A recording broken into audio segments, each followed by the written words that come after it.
Buenísimos días, buenísimas mañanitas, me encanta estar aquí. Mi Cristo interior, salud y bendice a tu Cristo interior, tú que vas a estar conectado esta tarde, mañana, cualquier día. Y también el de aquellos que queriendo conectarse no pueden.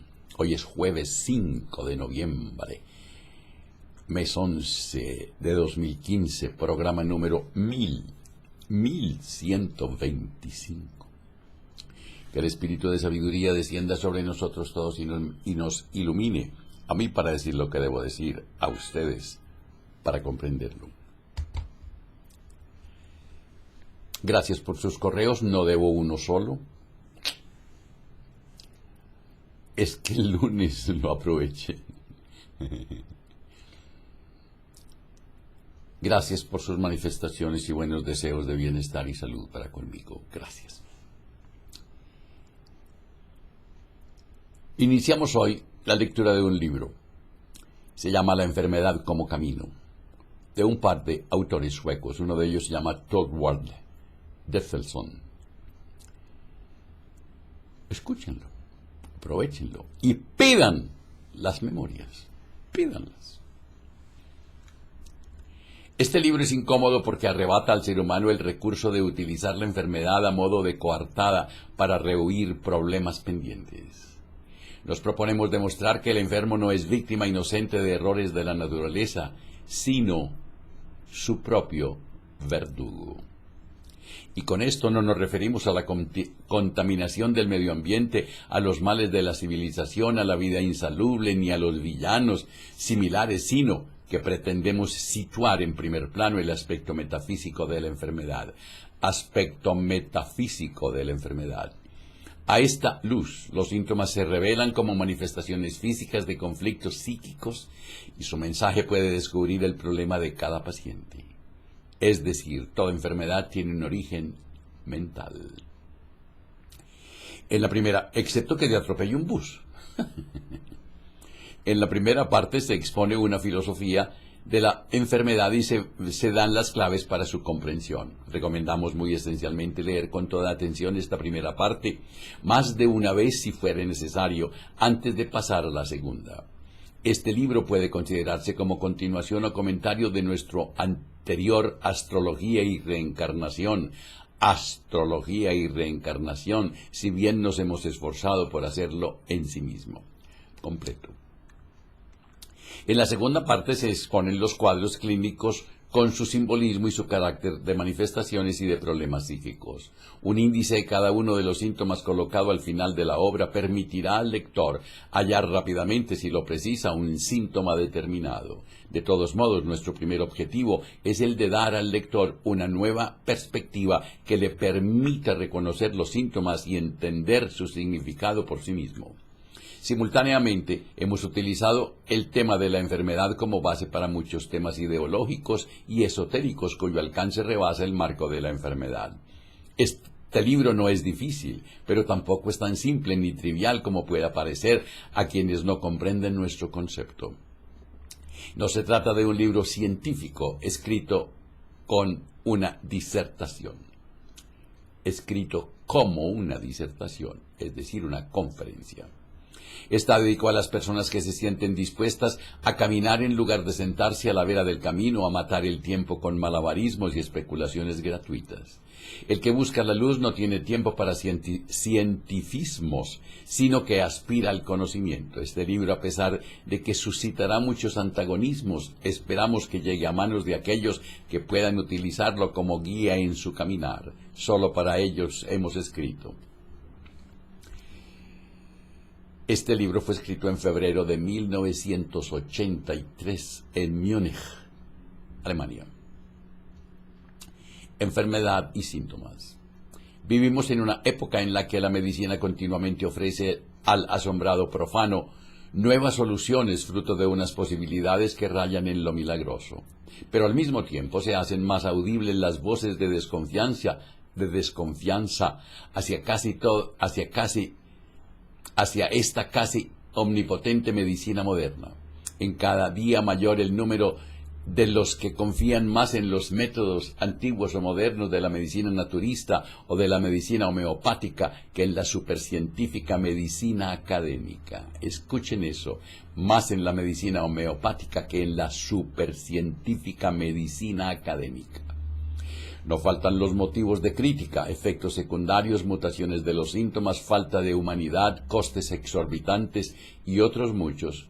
Pero más interesante que los motivos de crítica es la existencia de la crítica en sí, ya que antes de concretarse racionalmente, la crítica responde a un sentimiento difuso de que algo falla y que el camino emprendido, a pesar de que la acción se desarrolla de forma consecuente o precisamente a causa de ello, no conduce al objetivo deseado.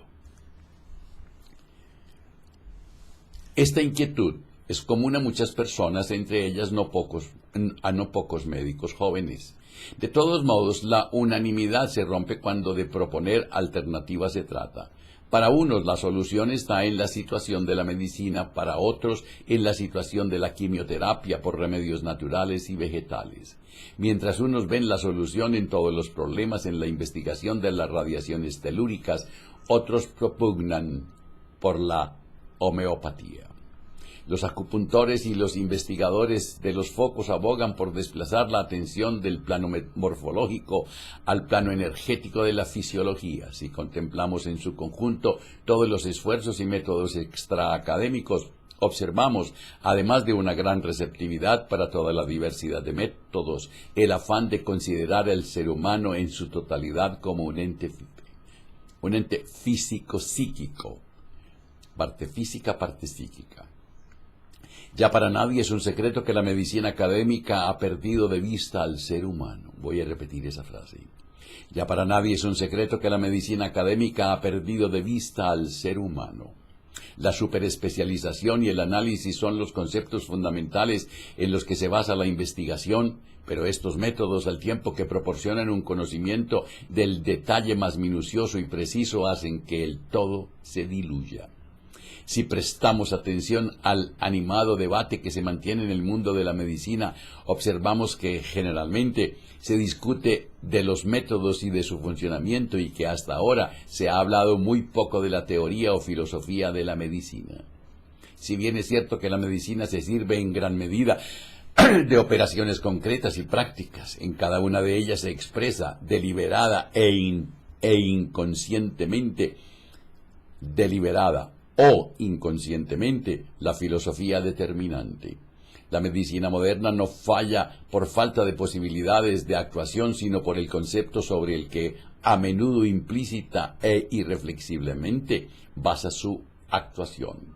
La medicina falla por su filosofía, o más exactamente, por su falta de filosofía.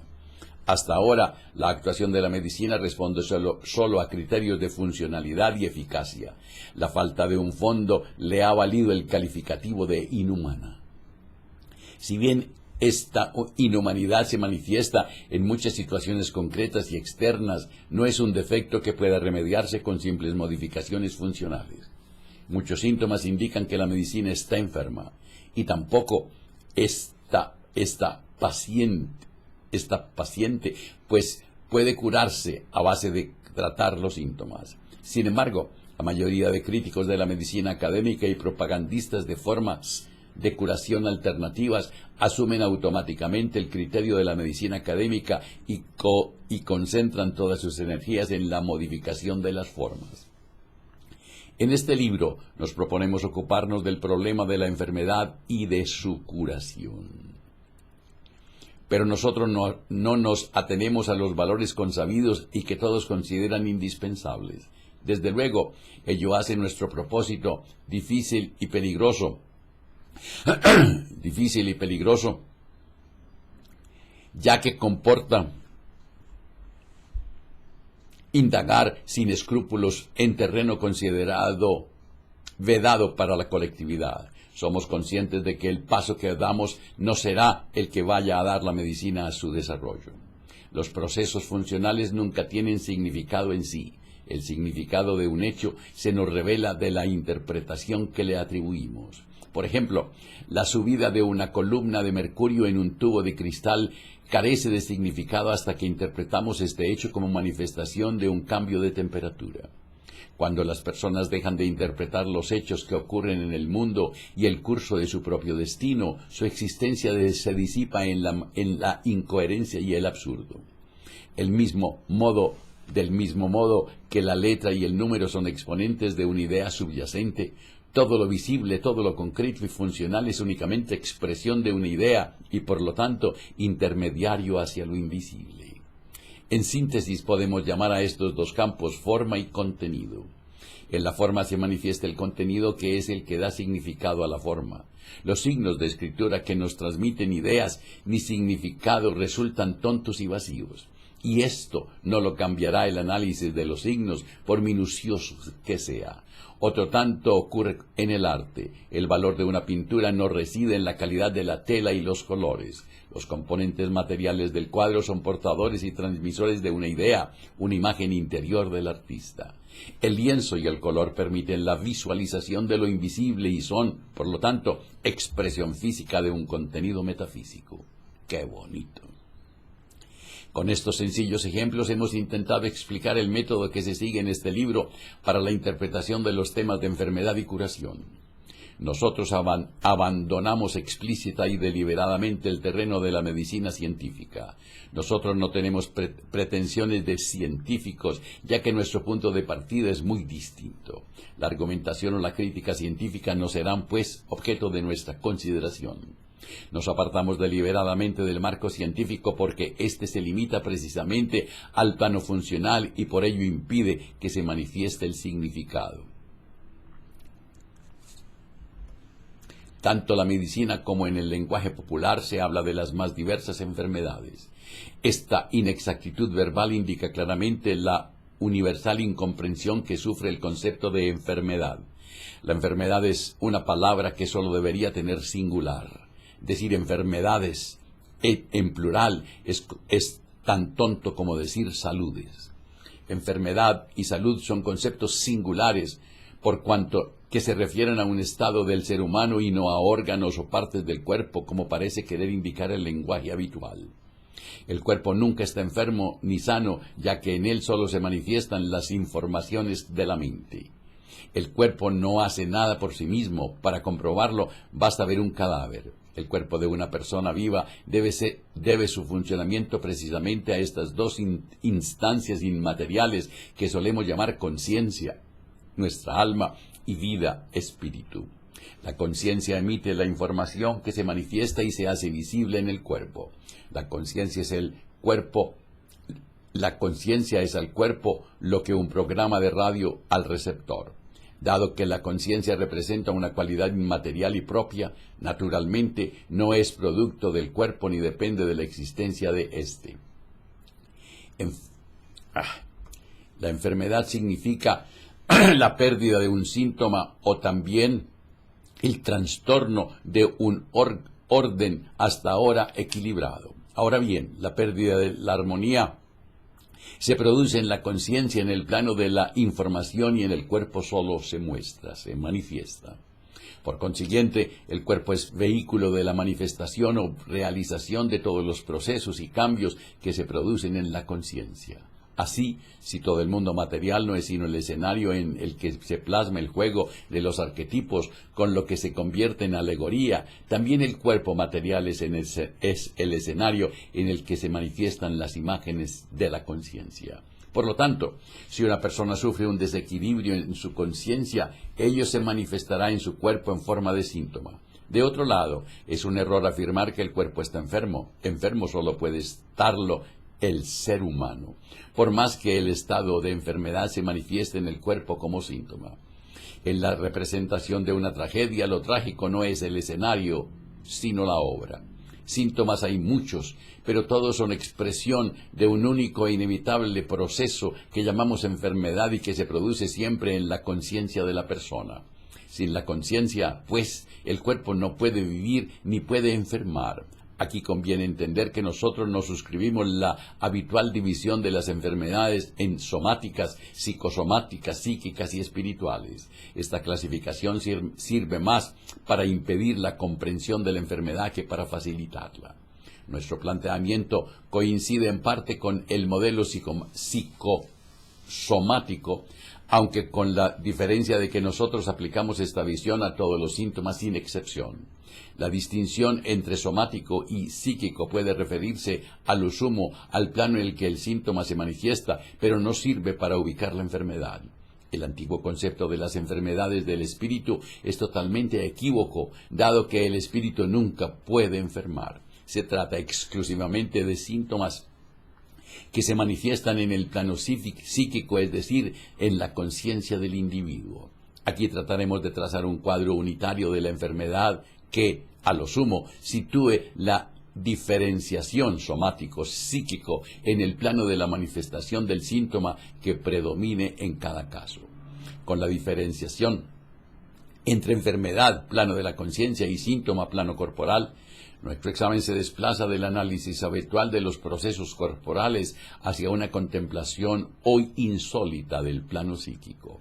Por lo tanto, actuamos como un crítico que no trata de mejorar una mala obra teatral analizando y cambiando los decorados, el protagonista y los actores, sino que contempla la obra en sí. Cuando en el cuerpo de una persona se manifiesta un síntoma, este llama la atención interrumpiendo con frecuencia bruscamente la continuidad de la vida diaria. Un síntoma es una señal que atrae atención, interés y energía y por lo tanto impide la vida normal. Un síntoma nos reclama atención, querámoslo o no. Esta interrupción que nos parece llegar de fuera nos produce una molestia y desde ese momento no tenemos más que un objetivo: eliminar la molestia. El ser humano no quiere ser molestado y ello hace que empiece la lucha contra el síntoma. La lucha exige atención y dedicación. El síntoma siempre consigue que estemos pendientes de él.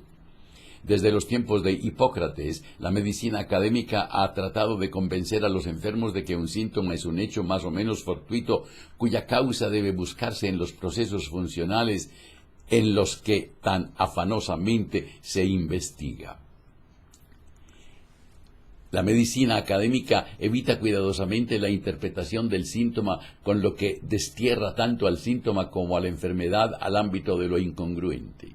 Con ello, la señal pierde su auténtica función. Los síntomas se convierten en señales incomprensibles. Vamos a poner un ejemplo. Un automóvil lleva varios indicadores luminosos que solo se encienden cuando existe una anomalía en el funcionamiento del vehículo. Si durante un viaje se enciende uno de los indicadores, ello nos contraría. Nos sentimos obligados a interrumpir el viaje por la señal. Por más que nos moleste parar, comprendemos que sería una estupidez enfadarse con la lucecita. Al fin y al cabo, nos está avisando de una perturbación que nosotros no podríamos descubrir con tanta rapidez, ya que se encuentra en una zona que nos es inaccesible.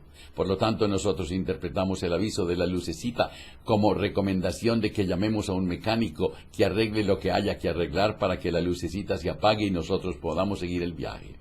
Pero nos indignaríamos, y con razón, si para conseguir este objeto el mecánico se limitara a quitar la lámpara o desconectar el bombillito. Desde luego, el indicador ya no estaría encendido, y eso es lo que nosotros queríamos. Por el procedimiento utilizado para conseguirlo sería muy simple y la falta continuaría. Lo procedente es eliminar la causa de que se encienda la señal, no quitar la bombilla. Pero para ello habrá que apartar la mirada de la señal y dirigirla a zonas más profundas a fin de averiguar qué es lo que no funciona. La señal solo quería avisarnos y hacer que nos preguntásemos qué ocurría.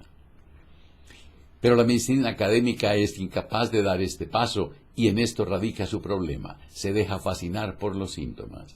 Por ello, equipara síntomas y enfermedades, es decir, no puede separar la forma del contenido y como consecuencia no se regatean los recursos de la técnica para tratar órganos y partes del cuerpo mientras se descuida el individuo que está enfermo.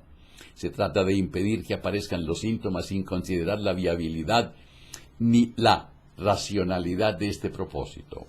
Asombra ver lo poco que el realismo consigue frenar la frenética carrera en pos de este objetivo. A fin de cuentas, desde la llegada de la llamada moderna medicina científica, el número de enfermos no ha disminuido ni una fracción del 1%. Ahora hay tantos enfermos como hubo siempre, aunque los síntomas sean otros. Esta cruda verdad es disfrazada con estadísticas que no se refieren solo a unos grupos de síntomas determinados. Por ejemplo, se pregona el triunfo sobre las enfermedades infecciosas sin mencionar que otros síntomas han aumentado en importancia y frecuencia durante el mismo periodo. El estudio no será fiable hasta que en vez de considerar los síntomas se considere la enfermedad en sí, y esta ni ha disminuido ni parece que vaya a disminuir. La enfermedad arraiga en el ser tan hondo como la muerte y no se la puede eliminar con unas cuantas manipulaciones incongruentes y funcionales. Si el hombre comprendiera la grandeza y dignidad de la enfermedad y la muerte, vería lo ridículo del empeño de combatirla con sus fuerzas. Naturalmente, de semejante desengaño puede uno protegerse por el procedimiento de reducir la enfermedad y la muerte a simples funciones y así poder seguir creyendo en la propia grandeza y poder. En suma, la enfermedad es un estado que indica que el individuo en su conciencia ha dejado de estar en orden y armonía. Esta pérdida del equilibrio interno se manifiesta en el cuerpo en forma de síntoma. El síntoma es pues una señal y portador de información, ya que con su aparición interrumpe el ritmo de nuestra vida y nos obliga a estar pendientes de él.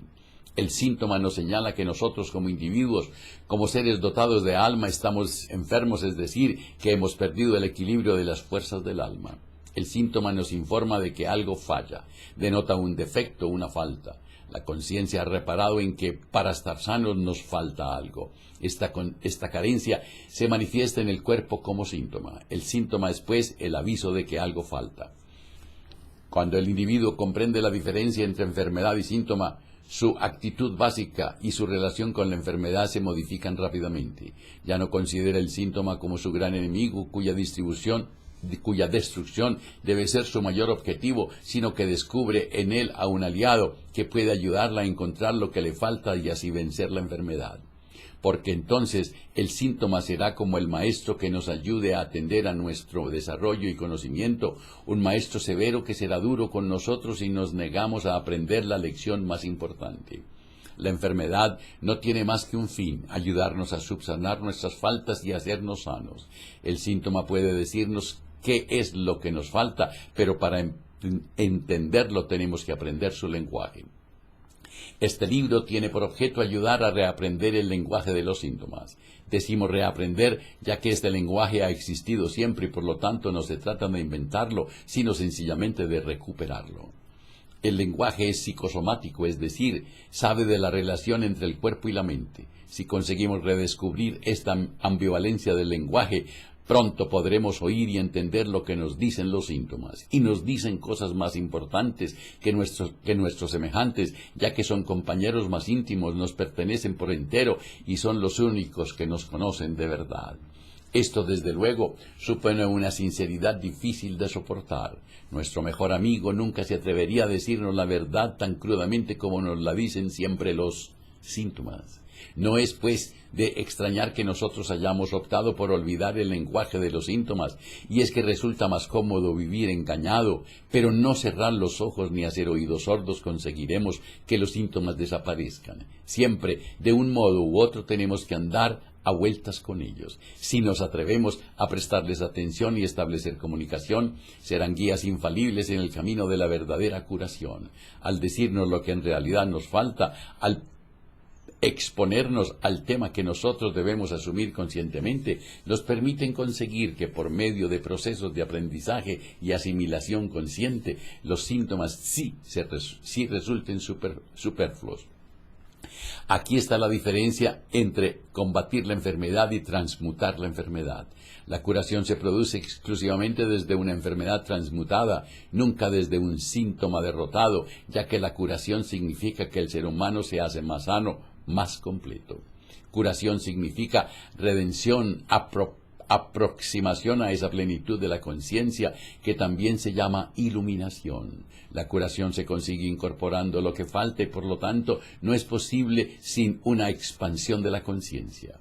Enfermedad y curación son conceptos que pertenecen exclusivamente a la conciencia, por lo que no pueden aplicarse al cuerpo, pues un cuerpo no está enfermo sino sano. En él solo se reflejan en cada caso estados de la conciencia. Solo en este contexto puede criticarse la medicina académica. La medicina académica habla de curación sin tomar en consideración este plano, el único en el que es posible la curación. No tenemos intención de criticar la actuación de la medicina en sí, siempre y cuando ésta no manifieste con ella la pretensión de curar. Por lo tanto, se trata menos de lo que se hace que de tener conocimiento de lo que se hace. El que haya seguido nuestro razonamiento observará que nuestra crítica se dirige tanto a la medicina natural como a la académica, pues también aquella trata de conseguir la curación con medidas funcionales y habla de impedir la enfermedad y de llevar vida sana. La filosofía es pues la misma, solo los métodos son un poco menos tóxicos y más naturales. No hacemos referencia a la homeopatía, que no se alinea ni con la medicina académica ni con la natural. El camino del individuo va de lo insano a lo sano, de la enfermedad a la salud y a la salvación. La enfermedad no es un obstáculo que se cruce en el camino, sino que la enfermedad en sí es el camino por el cual el individuo va a la curación. Cuando más conscientemente contemplemos el camino, mejor podrá cumplir su cometido. Nuestro propósito no es combatir la enfermedad, sino servirnos de ella para conseguir esto. Tenemos que ampliar nuestro horizonte. ¿Cómo les parece el primer capítulo de este libro? Espero que estén asombrados y también admirados. Recibí un correo. Por lo hermoso se los leo. Hola querido abuelo, me alegra y satisface verlo radiante de salud. Gracias por el tiempo que nos dedicas cada día. Es un placer recibir su conocimiento. Bendiciones y gracias abuelo por leer por nosotros. ¿Cómo les parece esa frase? Y gracias abuelo por leer por nosotros. Cosa que me place. Por eso estoy aquí. Cuando te abrazas, cuando te quieres, cuando te amas, la vida te abraza, la vida te quiere, la vida te ama. Digan hoy muchas veces, me acepto y me apruebo como soy, me amo. Me acepto y me apruebo como soy, me amo. Digan también, yo soy en cada nuevo día más dulce. Mañana si sale el sol, claro, si sale el sol. Hablaremos de todo un poco. Será viernes, sí.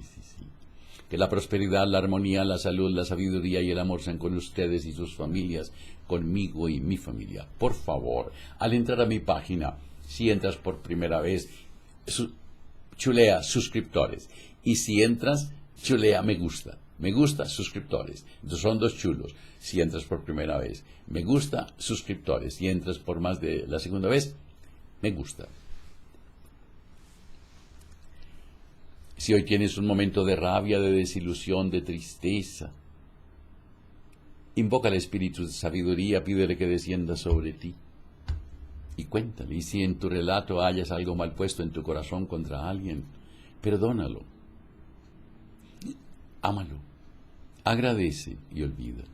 Y si lo que encuentras es contra ti, perdónate, ámate. Agradece y duérmete. Y no se les olvide reír, pero por nada del mundo. Hasta mañana.